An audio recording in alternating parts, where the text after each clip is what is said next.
The Council declared humans weak, until Earth's fleet darkened their stars. The Galactic Council chamber fell silent as Ambassador Thexvar's words echoed through the crystalline halls of Station Omega-7. His forearms gestured dismissively toward the holographic display showing Earth's modest diplomatic fleet, 12 ships hovering peacefully at the system's edge. These humans, Thexvar spat, his translator struggling with the contempt in his voice. Presumed to demand equal representation in our council. Look at them.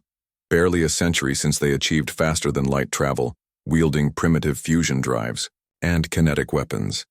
They are children playing with fire, unworthy of a voice among the great civilizations. Counselor Zephyra of the hegemony nodded, her scaled head catching the ambient light. The humans have shown no significant technological advancement, no military prowess worth noting.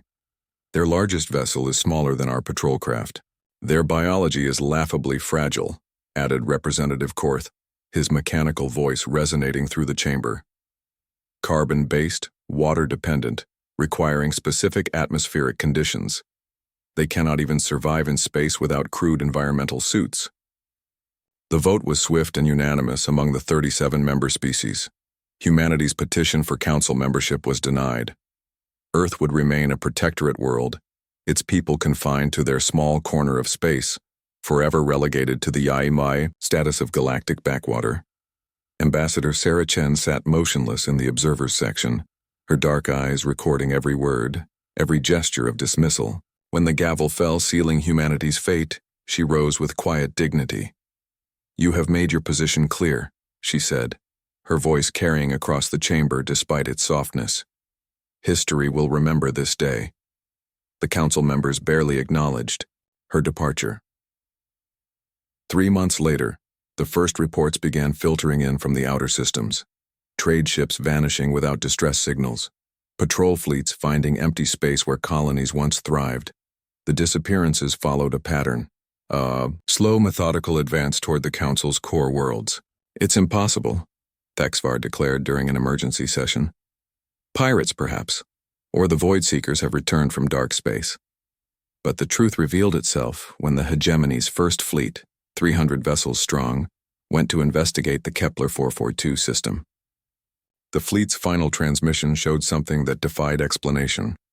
A wall of ships stretching beyond the sensor's range, their hulls matte black and somehow wrong to look upon, as if they absorbed not just light, but hope itself. "By the Ancient Ones," whispered Counselor Zephyra, her voice breaking as the feed cut to static. "How many ships is that?" The answer came 12 hours later when Earth's real fleet emerged from the void between stars. Not hundreds, but hundreds of thousands of vessels, each one dwarfing the largest council dreadnought. They moved with predatory grace, their formations precise beyond anything the galaxy's greatest military minds could comprehend. At their head flew a singular vessel, the Terran Dawn, its hull scarred from battles fought in the darkness between galaxies. When it transmitted, Ambassador Chen's face appeared on screens across council space. "You declared us weak," she began, her words calm despite the apocalyptic fleet behind her. "You saw our 12 diplomatic vessels and assumed that was all we had. You judged our species by our newest, smallest ships, sent in peace to your doorstep."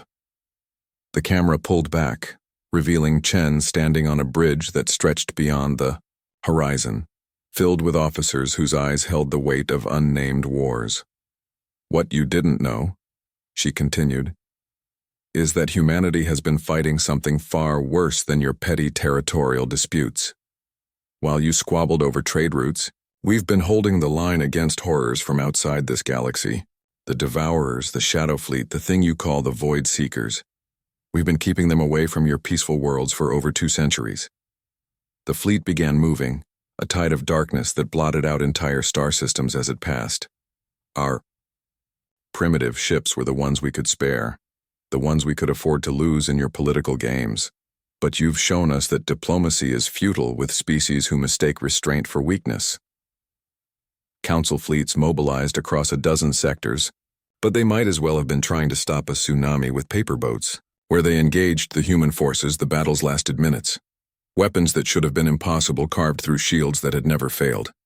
Tactics that defied conventional physics turned proud armadas into expanding clouds of debris.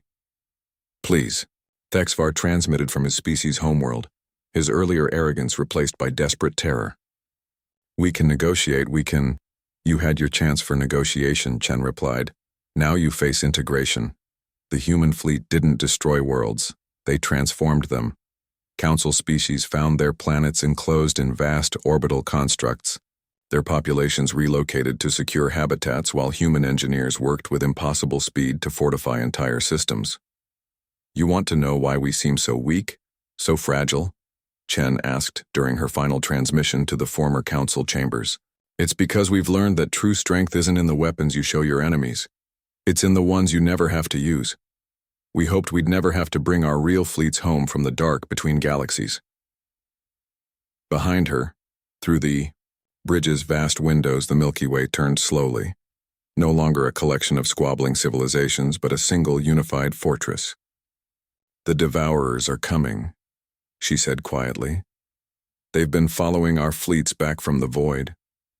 When they arrive, you'll understand why humanity spent 300 years learning how to turn entire galactic regions into weapons. The transmission ended, leaving the galaxy in stunned silence. In the darkness between stars, something vast and hungry stirred, drawn by the scent of organized resistance. But for the first time in eons, it would not find scattered, feuding prey. It would find humanity waiting.